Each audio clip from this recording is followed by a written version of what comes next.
Hello বন্ধুরা, আশা করি তোমরা ভালো আছো, সুস্থ আছো, উন্নতি করছো। দেখে নাও কি ঘটতে পারে আগামীকাল। আগামীকালের এনার্জিতে কি আছে দেখে নিই। আমার কালেক্টিভ বন্ধুরা যারা এই ভিডিওটা দেখছে তাদের জন্য আগামীকালে কি এনার্জি আছে দেখে নিই। ওম বক্রতুণ্ড মহাকায় সূর্যকোটি সমপ্রভা নির্বিঘ্নেশ কুরু দেব সর্বকার্যেষু সর্বদা ওম গঙ্গানাপতে নমঃ। Angels white light, angels holy father, please দেখাও আগামীকাল আমাদের কালেক্টিভ বন্ধুদের জীবনে কি ঘটতে পারে। কাল আমার কালেক্টিভ বন্ধুদের জীবনে কি ঘটতে পারে।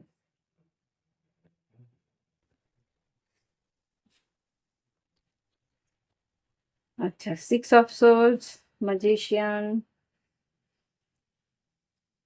কিছু নতুন কাজ তোমাদের আসবে যেটা কিনা একটু দূর ভ্রমণ করে করতে হবে।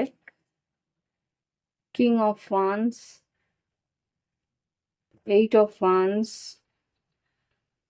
টু অফ ওয়ান্স, কিছু সিদ্ধান্ত তোমায় নিতে হতে পারে। সেই সিদ্ধান্তটা তুমি হয়তো প্রথম দিকে নিতে একটু সক্ষম হবে না, কেননা তুমি ক্লিয়ারিটি পাবে না। যাবতীয় জানার তুমি জেনে নিও। এইট অফ পেন্টিকেলস, এমপ্রেস আর লাভার্স। হ্যাঁ, এবার গিয়ে সিদ্ধান্ত তুমি নিতে পারবে।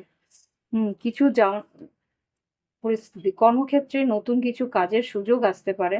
হুম কিং অফ ওয়ান্স, ম্যাজিশিয়ান, মিথুন রাশি হতে পারে, মেষ সিংহ ধনু হতে পারে, তুলা রাশি হতে পারে। মিথুন রাশি খুব স্ট্রং এখানে আছে।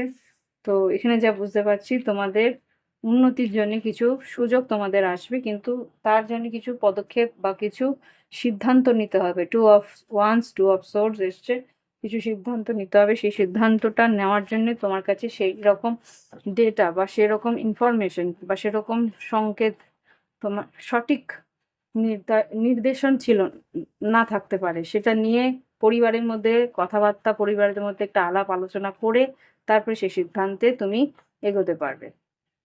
দেখে নিই লাভ লাইফে কি আছে আগামী দিনে। ভালোবাসার সম্পর্কে কি ঘটতে পারে আগামীকাল, ভালোবাসার সম্পর্কে কি ঘটতে পারে আগামীকালে, কি এনার্জি আছে যারা কালেকটিভে রয়েছে, কালেকটিভে যারা রয়েছে আগামীকালে কি ঘটতে পারে। ওকে,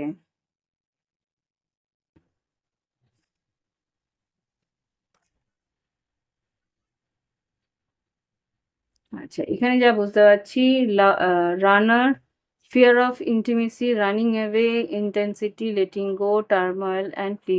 খুব সম্ভবত তোমার পার্টনার হয়তো একটু দূরত্ব বজায় রেখেছিল, একটু দূরে থাকতো, একটু কথা না বলেছিল।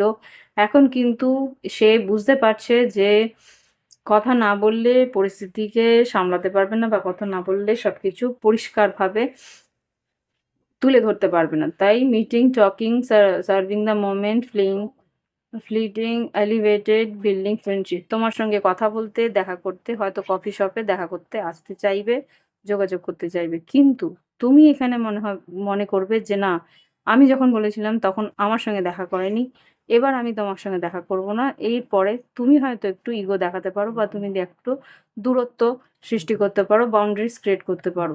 এখানে বলছে সেলফ লাভ, নিজের প্রতি একটা সম্মান রাখতে, ভালো নিজেকে ভালোবাসতে। তোমার যেটা ভালো লাগে সেটা করো, জেদ করে না।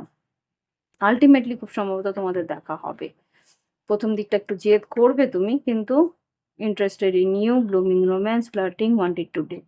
Ultimately bottom of the deck থেকে যা দেখলাম, দেখা করবে, কথা বলবে।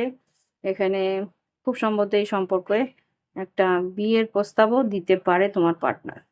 ওয়েডিং রিং, কার্মিক রিলেশনশিপ। কার্মিক রিলেশনশিপ যে সবসময় খারাপ হয় তা তো নয়, ভালো হয়। কর্ম যেখানে থাকে সেইটাই কার্মিক রিলেশনশিপ। দেখে নিই এবার গাইডেন্স কি আছে। গাইডেন্স কি আছে, ইমোশনস আর রানিং হাই, তোমার আবেগ ভীষণভাবে অস্থির হবে। কনফিডেন্স ইজ ইয়োর কি টু সাকসেস। তোমার কর্মক্ষেত্রের জন্য কনফিডেন্স, তোমার আ- আত্মসম্মানটা প্রয়োজনীয়। আর তোমার ভালোবাসার সম্পর্কের জন্য কিন্তু ভীষণ দরকারি হচ্ছে তোমার নিজের আত্মসম্মান। তো কনফিডেন্সটা রেখো, আত্মনির্ভর হয়েও, তাহলে কিন্তু সব রকম ভালো। Expect a powerful change. আগামীকালে কিন্তু একটা বড় পাওয়ারফুল চেঞ্জ আসতে চলেছে তোমার জীবনে, সেটা লাভ লাইফে হতে পারে বা কর্মক্ষেত্রে হতে পারে। ওকে, তো এই হচ্ছে গিয়ে তোমাদের আগামীকালের এনার্জি। একটা বড় চেঞ্জ কিন্তু আসতে চলেছে। কেউ তোমাকে একটা কফি শপে ডাকতে চাইবে, বা তোমার কর্মক্ষেত্রেও কিন্তু একটা বড় পদক্ষেপ তোমাকে হয়তো নিতে হতে পারে। ওকে, তো এই হচ্ছে আগামীকালের এনার্জি। আশা করি ভালো লেগেছে। ভালো লাগলে অবশ্যই লাইক আর কমেন্ট দিয়ে এই রিডিংকে সাপোর্ট করবে। এই রিডিংকে নিজের দিকে আকর্ষণ করার জন্যে এখানে যেই নাম্বারসগুলো এসছে সেটা হচ্ছে 5, 555 এর এনার্জি পরিবর্তন। 5 সিংহ রাশি হচ্ছে 5th হাউস, এখানে 5 আর 8 এর এনার্জি এসছে। মাই গড, কি করছিস মা? ও, দেখেছো আমার বেড়ালটাও কিরকম দুষ্ট হয়েছে। তো এই হচ্ছে গিয়ে আমাদের কালেকটিভের এনার্জি। আশা করি ভালো লেগেছে। ভালো লাগলে একটা লাইক দিয়ে আমার এই রিডিংকে সাকসেসফুল করো। আর যদি মনে হয় প্রাইভেট রিডিং নেবে, ভিডিও ডিসক্রিপশন বক্সে হোয়াটসঅ্যাপ নাম্বার আছে, যোগাযোগ করে নিও। তোমরাও ভয় পেয়ে গেছিলে হয়তো হঠাৎ করে বেড়ালটাকে রিডিংয়ের মাঝখানে দেখে। তো আই এম সরি। ওর আমার আমার এই পলুর জন্য আই এম সরি বলে দিলাম।